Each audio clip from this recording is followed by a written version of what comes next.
my name is Maribel Marin, and this is my third grade class. I'm going to begin with my classroom management. I use these clips here as individual classroom management, and each student has their name on a clip here. And if there's an issue, then they'll move it down here. Another issue, they'll move it down here. If they move down here, they have to fill out a refocus form, which is an opportunity for us to reteach the information that the skills that they're lacking in. So we ask them to sit and fill out a form that will allow them to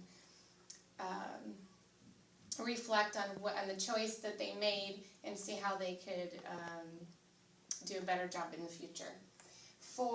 As a group classroom management strategy, I use a bucket and cotton balls, and this is my scoreboard here. So if they do something that is praiseworthy, I give them a check mark here, and they get to give me a handful of cotton balls here.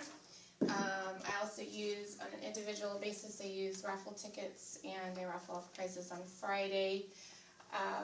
As a small group, I do table points here.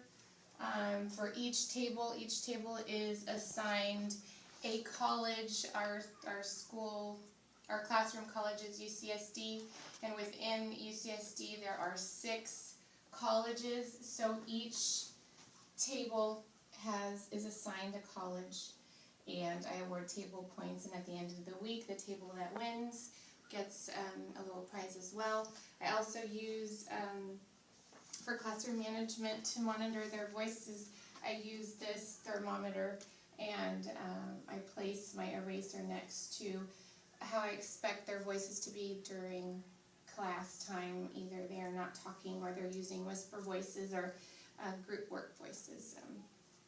And those are my classroom. That's my classroom management there. I also use the board to communicate all information to my students. So all of the directions, or everything that we're doing, is always lined up here on the board, numbered 1, 2, 3, 4, so that they always know what they need to be doing, and so it's a visual for them. I tell them what we're doing, and I also write it for them, so they don't ever need to question what it is that we're doing, or directions or instructions. I also have here the standards that we're addressing for that particular lesson, as well as the goals that we have for that particular lesson is here.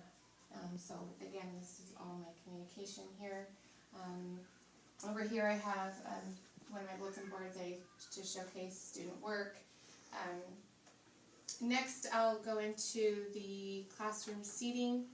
I have 6 groups of 4, and I assigned them strategically in a way so that all students' needs are met by instructional level, based on English learners, also special education needs.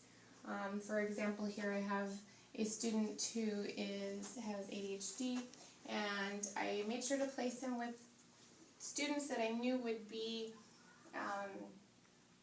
helpful to him and patient with him and kind to him, and that's really been working out for us. So I'm careful how I place students. Sometimes that needs to be changed, and I just monitor that on a constant basis. If I see that there's an issue, or possibly something that I see could be improved, then I'll go ahead and make that adjustment as needed.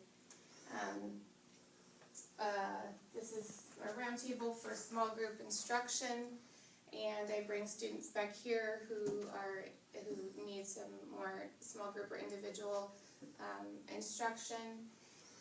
For technology, I have a projector here, and it reflects either on this whiteboard or on the screen here, and it's easily accessible to all the kids. They can all see it very clearly.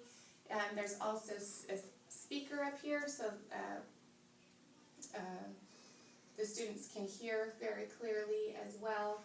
And back here. This is our ladybug here, the document camera. So I'll sit back here, and the students will be looking at the whiteboard while I'm working here. And I also have a computer over here, which is other technology that we have in the class, and students, if as a reward, can come and sit and have some computer time, or they can test here on the computer. So we use that for a number of different things. Let's see. Also, I have for safety issues, I have plenty of space from between tables here, so the kids aren't too close to one another and not running into each other. And I also have easy access in and around all of the desks, so I can constantly be monitoring as they're working.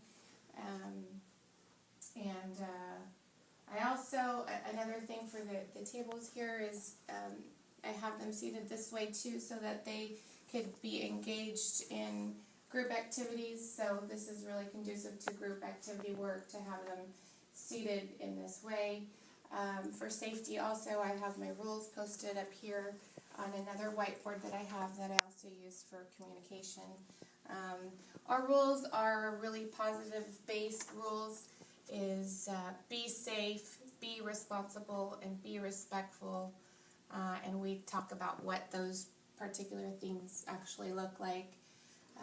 But rather than have a huge list of things not to do, we focus on things that we expect them to be like.